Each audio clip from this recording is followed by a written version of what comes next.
Worksheet 4, write a prototype for a function called add that takes two US8 parameters, A and B, and returns a US8 value. Function prototype. It returns a US8 value. The return type is the first thing you'd write, and then you write the function name, and it's called add, and it takes two parameters called A and B. One's A and one is B. That's number one. Write the function for the above prototype that returns the sum of A and B. So if that's the function prototype, the function itself would look like this, and there's no semicolon at the end. You get the brace, and it returns the sum of A and B.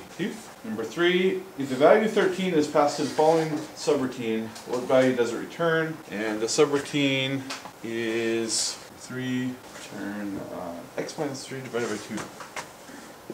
X minus 3 divided by 2.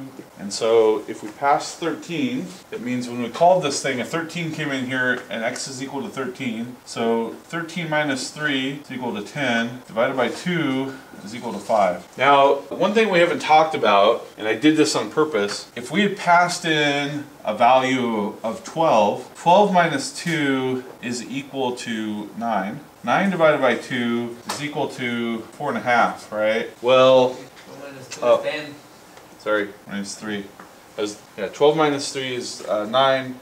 9 divided by 2 is 4.5. Well, these are integers. We can't have half values. And you might look at this and go, oh, well, you round up and you're going to get 5. But actually what happens is anything that's over here gets truncated. So you end up with 4. When you do any kind of integer division, whatever is the fractional part gets truncated. So if you have 4.9, that'll become 4. If you have 4.1, that becomes 4. It doesn't matter what the fractional part is, it just gets truncated. And number 4, what is the purpose of a subroutine? The choices are to hide complexity of sophisticated algorithms, to make a program easier to read, to break up complex problems into smaller, more manageable tasks, to hold the place of non-existent functions while developing a program. All of those are true.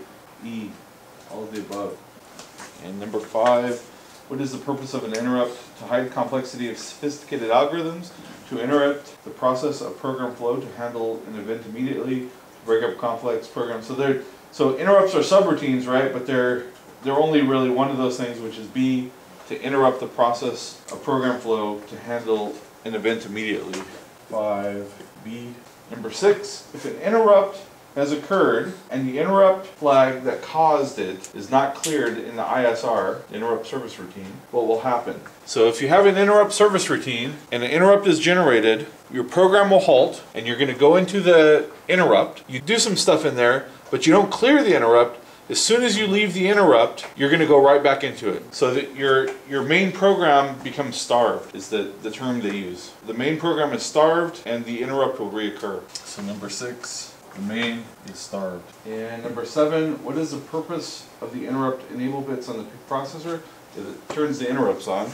That's it, on and off. And then just turn them on, turn them off with them too. And the preprocessor command #include can search either the system or user directories. What is the delimiter to tell the preprocessor to search for a header in the system directories? So that would be something like number 8, #include. Less than, some file name, greater than. And the local directory, so this is for system, and the locals would be the double quotes, where your file name is in between the double quotes. Same include. I think that's all for that one.